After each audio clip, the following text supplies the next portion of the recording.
Terima kasih pemirsa Anda kembali bersama kami. Jelang 100 hari perhelatan Piala Dunia FIFA U20, pemerintah memastikan Indonesia telah siap untuk menggelar acara tersebut, di mana event 2 tahunan ini akan berlangsung mulai tanggal 20 Mei hingga 11 Juni 2023 mendatang. Jelang 100 hari perhelatan Piala Dunia FIFA Under-20, pemerintah memastikan bahwa Indonesia telah siap untuk menggelar hajatan besar tersebut, di mana event 2 tahunan ini dijadwalkan berlangsung mulai tanggal 20 Mei hingga 11 Juni 2023 mendatang. Menteri Pemuda dan Olahraga Zainuddin Amali menjelaskan bahwa sejumlah persiapan telah dilakukan untuk menyukseskan pesta sepak bola pemain muda dunia.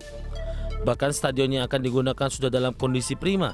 Antara lain ialah Stadion Utama Gelora Bung Karno di Jakarta, Stadion Gelora Sriwijaya Jakabareng di Palembang, Stadion Manahan di Solo, Stadion Gelora Bung Tomo di Surabaya, Stadion Kapten Iwayan Dipta di Bali, dan Stadion Sijalak Harupat di Bandung. Sementara itu, pemerintah menambahkan bahwa hajatan besar tersebut menjadi spesial dikarenakan ajang Piala Dunia FIFA U20 kerap menghadirkan legenda sepak bola baru, di mana sepanjang gelaran Piala Dunia diselenggarakan, sejumlah pesepak bola muda dan bertalenta dilahirkan. Pihak Kemenpora telah mendapatkan dukungan dari sejumlah pihak seperti federasi, ROC, pemerintah termasuk Presiden Joko Widodo yang berharap event ini akan menjadi awal kebangkitan sepak bola tanah air serta perekonomian di Indonesia. Berbagai sumber ada Channel.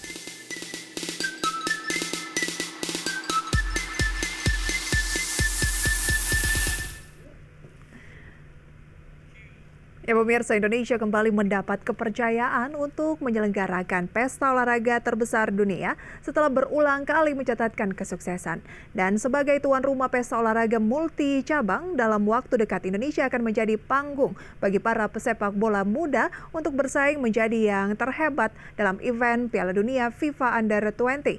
Dan sejatinya event 2 tahunan ini seharusnya digelar pada tahun 2021 lalu. Namun pandemi COVID-19 memaksa Federasi Sepak Bola Dunia atau FIFA membatalkan turnamen tersebut dan memberikan hak penyelenggaraan Piala Dunia U20 kepada Indonesia yang telah memenangi hak menjadi tuan rumah sejak Oktober 2019.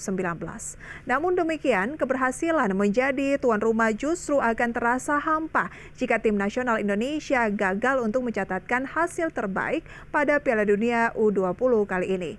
Oleh karena itu, sejumlah langkah dan juga program tengah dijalankan oleh pemerintah untuk mendukung kesuksesan ganda, yakni sukses sebagai penyelenggara serta sukses secara prestasi. Persatuan Sepak Bola Seluruh Indonesia atau PSSI telah melakukan pemusatan latihan di Stadion Madia Jakarta untuk mempersiapkan tim yang akan dimainkan di Piala Dunia U20 sejak bulan Agustus tahun 2021 yang lalu. Di mana pada fase tersebut total terdapat sekitar 72 pemain pilihan dari pelatih Shin Tae-yong dan stafnya untuk mengikuti training camp.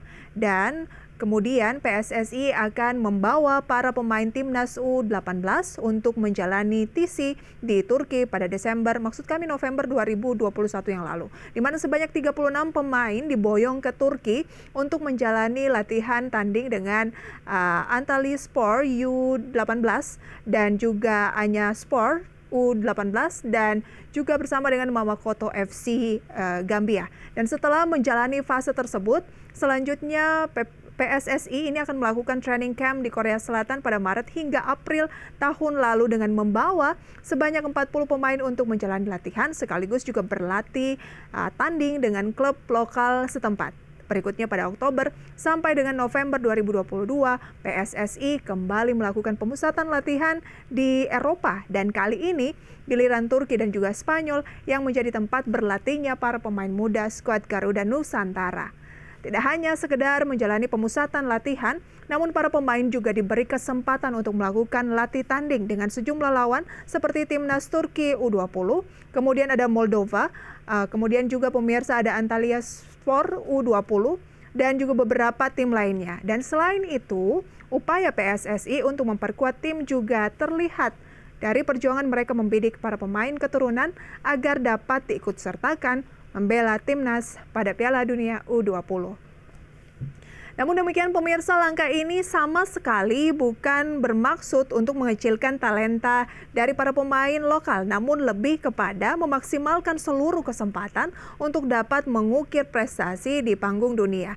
Dan hal tersebut sejalan dengan permintaan pelatih Shin Tae-yong yang telah mengajukan sejumlah nama pemain keturunan Indonesia untuk dapat memperkuat timnas Garuda asuhannya. Siapa saja nama-nama pemain keturunan tersebut? Berikut informasinya dalam tayangan grafis berikut ini.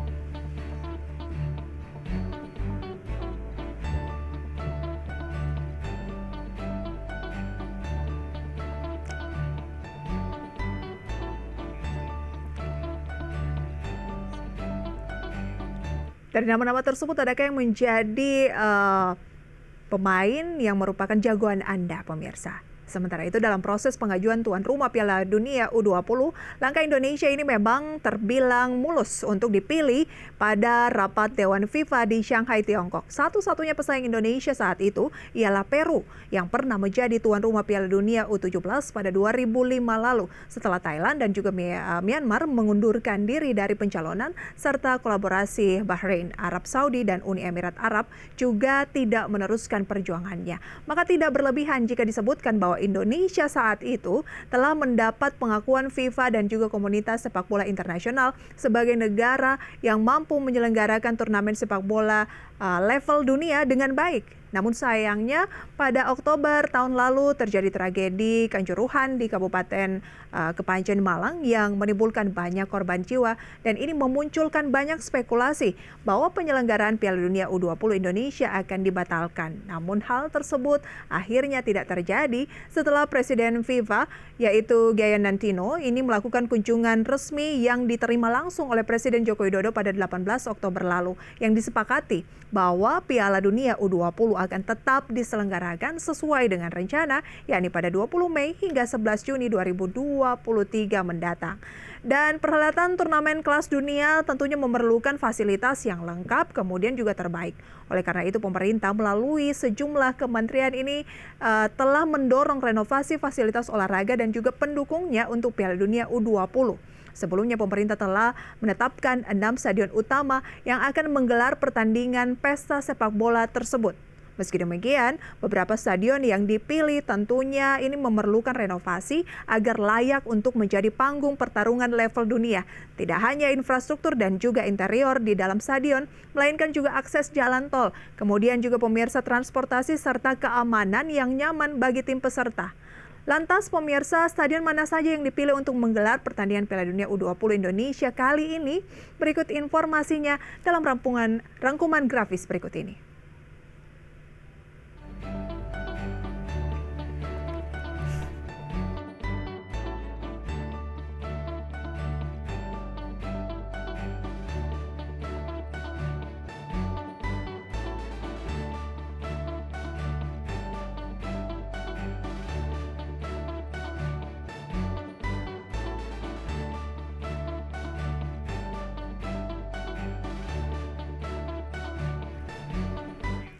Seperti diketahui pemirsa, pemerintah terus berkomitmen untuk meningkatkan jumlah wisatawan mancanegara yang berkunjung ke Indonesia, di mana Menteri Pariwisata dan Ekonomi Kreatif Sandiaga Salahuddin Uno ini meyakini upaya pemerintah dengan menjadi tuan rumah dan menggelar berbagai ajang olahraga tingkat dunia ini akan meningkatkan kunjungan wisatawan ke tanah air hingga 7,4 juta orang.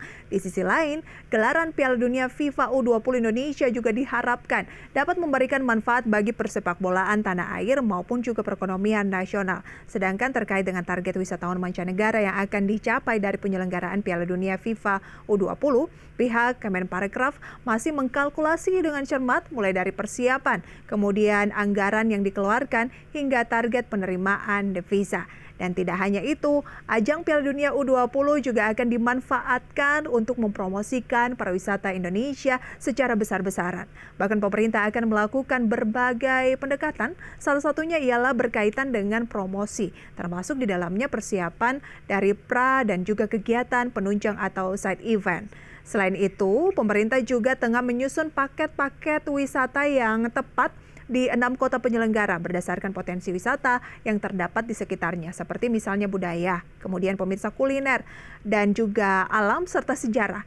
Kemudian, mendorong peluang terhadap produk-produk ekonomi kreatif seperti misalnya kerajinan tangan, fashion, dan lain sebagainya. Dan semoga sejumlah perhelatan ataupun event yang diselenggarakan di tanah air, baik itu yang memang domestik maupun juga event-event internasional seperti yang akan berlangsung nanti di Danau Toba, pemirsa ya, ada F1 Powerboat ini juga bisa memberikan kontribusi bagi perekonomian tanah air biar lebih lagi dan menjadi panggung pertunjukan juga bagi dunia bahwa Indonesia juga mampu menyelenggarakan sejumlah event-event sport berkelas internasional ya.